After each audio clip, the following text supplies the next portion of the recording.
देखिए, मेरा मानना है कि ये जो बिल हैं ये बिल्कुल किसान के हित में है और इनके आने से एक बहुत बड़ा जो है परिवर्तन आएगा और किसान को इसके बड़ा भारी लाभ होने वाला है।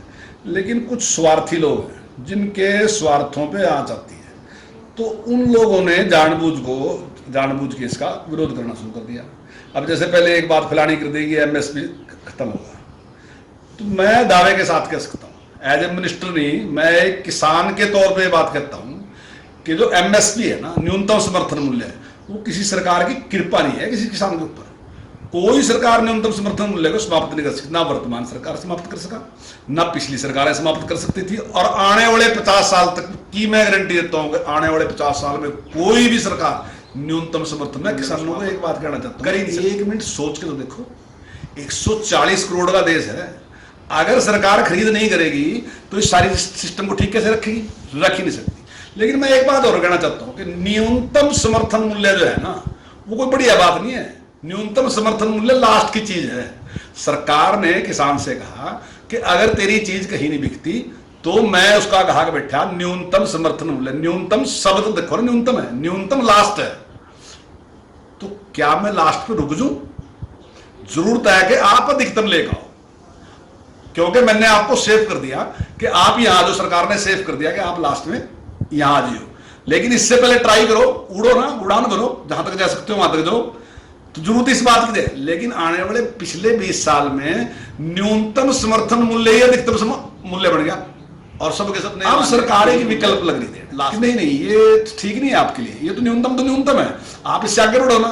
और इसके लिए उसने एक ओपन मार्केट की कि भाई एक मार्केट हम खोल देंगे, उस मार्केट में आप ट्राई करो, आप अच्छी चीज पैदा करो, आप बढ़िया चीज पैदा करो और आप उसके अच्छे दाम लो।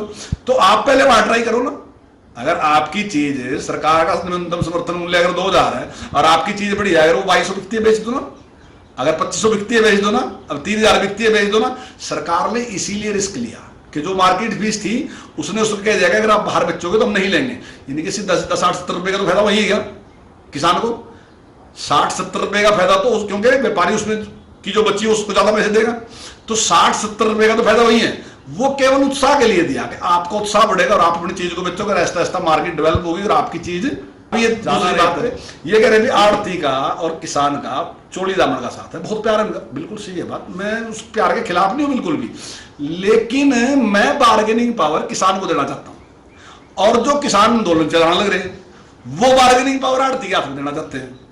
मैं दावे के साथ कह रहा, मैंने एक आदमी की गेहूं खरीदी और मैंने आज तक जैसा एक चलती थी, मैं ये नहीं कह रहा उन्होंने जानबूझ के ऐसा किया था, पिछली सरकारों ने, हर टाइम में सुधार आते रहते हैं, कमियां आते थे, तो वो पेमेंट मैंने किसान की जो पेमेंट थी वो मैंने आड़ती को दी। और मान लीजिए उसने 20,000 गेहूं डाली, अब वो 20,000 की जो पेमेंट है मैंने आड़ती को दे दी, और किसान उसके पास लेने गया। जब पेमेंट लेने गया किसान के पास, तो उसने उसका सारा हिसाब किया और उसको बताया कि आपने 8,000 रुपए मेरे से ब्याज पे लिए थे, ये इतने इतना आपका ब्याज, और आपके हाथ में पर्चा दे दिया, पर्चा करके, और ये आपके 11,000 कुछ रुपए आपके ब्याज फलाना मिलकर मिल गए, 9,000 आपके रुपए बदले, ये 9,000 आपके हाथ में, और उसने दे दिया। तो बार्गेनिंग पावर किसके पास चलेगी? आड़ती के पास। अब मैं ये कह रहा कि यही 20,000 रुपए मैं किसान को देने लग रहा, अब किसान की जेब में 20,000 रुपए है और किसान अपनी जेब में पैसे लेके आड़ती के पास आया कि लाला जी मैंने आपसे ये चीज ली थी, सेठ जी मैंने आपसे ये पैसे लिए थे, अब हिसाब कर लो। अब हिसाब करा तो उस टाइम क्योंकि पैसे किसान की जेब में है, तो किसान सौदेबाजी कराएगा, देख लाला मैंने इतने पैसे आपसे सेठ जी लिए थे, मैंने आपसे, आपका इतना ब्याज था, आप इसमें कुछ छूट करो, फलाना करो। दो बात क्यों कराया? क्योंकि बार्गेनिंग पे और उसके हाथ में, क्योंकि जेब में पैसे उसके हैं। तो लेकिन जो किसान की लड़ाई लड़ने वाले बात, जो सड़कों पर आंदोलन कर रहे, जो कह रहे हैं हम किसान के दस्सी, वास्तविकता में किसान के दस्सी नहीं है, वास्तविकता हम बिचौलिए के दस्सी हैं।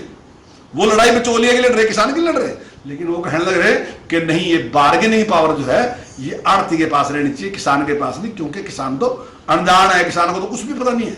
और किस किस तरीके की बातें कर रहे हैं कि एमएसपी बाहर भी लागू करो। जब एमएसपी पे सरकार खरीदने लग रही, न्यूनतम समर्थन मूल्य पर खरीदने लग रही, तो बाहर किस बात की जरूरत पड़ रही? तो ये सारा का सारा जो है पूरी तरीके से एक षड्यंत्र है। कुछ हताश लोग हैं, जो हताश लोग इकट्ठे गए और वो किसान को बदल रहे अपनी राजनीतिक रोटियां सेकना चाह रहे। वास्तविकता में किसान का कोई हित नहीं है, ये बिल 100% किसान कहते हैं।